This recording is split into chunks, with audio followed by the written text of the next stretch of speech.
Video में हम समझेंगे अल्टरनेटिंग करंट। जैसा कि हम जानते हैं, जब भी किसी वायर या कंडक्टर से इलेक्ट्रॉन फ्लो करते हैं, तो उस कंडक्टर में करंट क्रिएट होता है। इस करंट की डायरेक्शन इलेक्ट्रॉन्स के अपोजिट डायरेक्शन में होती है। इलेक्ट्रॉन फ्लो करने के लिए हम वायर के एक एंड को बैटरी के पॉजिटिव टर्मिनल से और दूसरे एंड को नेगेटिव टर्मिनल से कनेक्ट करते हैं। हम देखते हैं कि इलेक्ट्रॉन्स नेगेटिव टर्मिनल से पॉजिटिव टर्मिनल की ओर फ्लो कर रहे हैं और करंट पॉजिटिव से नेगेटिव की ओर फ्लो करता है। जब करंट एक ही डायरेक्शन में फ्लो करता है और टाइम के साथ करंट की डायरेक्शन चेंज ना हो, तो उसे डीसी करंट या डायरेक्ट करंट कहते हैं।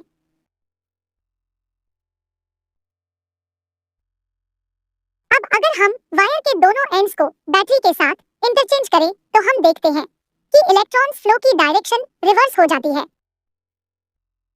साथ ही करंट की डायरेक्शन भी रिवर्स हो जाती है।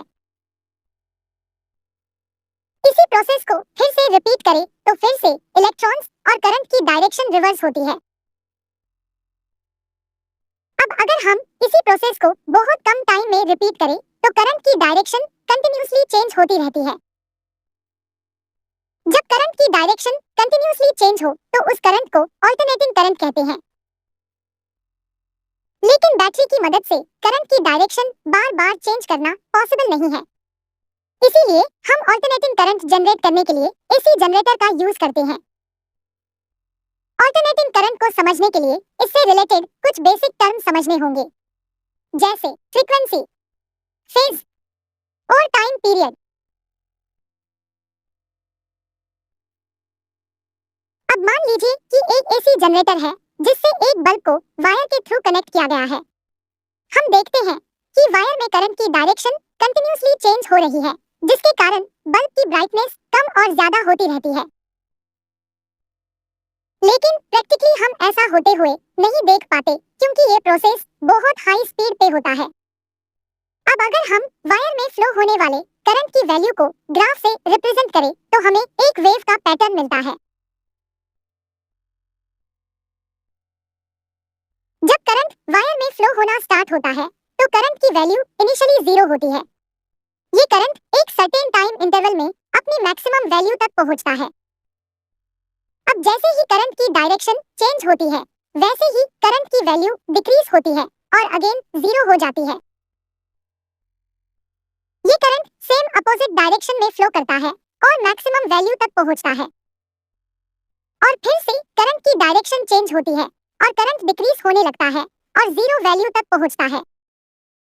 यही प्रोसेस बार-बार रिपीट होता रहता है।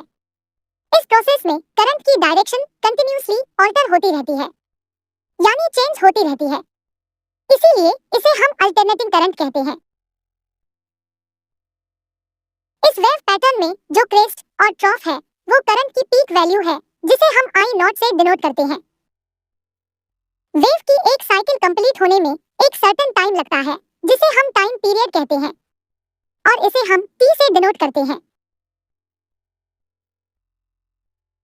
ये वेव एक सेकंड में कई साइकिल कंप्लीट करता है, और एक सेकंड में जितनी साइकिल कंप्लीट होती है, उसे हम फ्रीक्वेंसी कहते हैं। इस फ्रीक्वेंसी को हम न्यू से डिनोट करते हैं।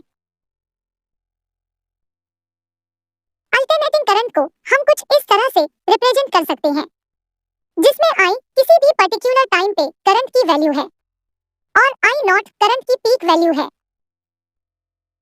इस इक्वेशन में ओमेगा एंगुलर फ्रीक्वेंसी है, जिसकी वैल्यू 2 पाई बाई टी होती है। इस इक्वेशन में टी टाइम पीरियड है, जिसमें एक साइकिल कंप्लीट होती है। अल्टरनेटिंग करंट को हम साइन और कॉस की फॉर्म में रिप्रेजेंट कर सकते हैं। Thanks for watching. अगर आपको हमारा ये वीडियो अच्छा लगा, तो ऐसे ही और वीडियो देखने के लिए चैनल को सब्सक्राइब करें, वीडियो को शेयर और लाइक करें। तो मिलते हैं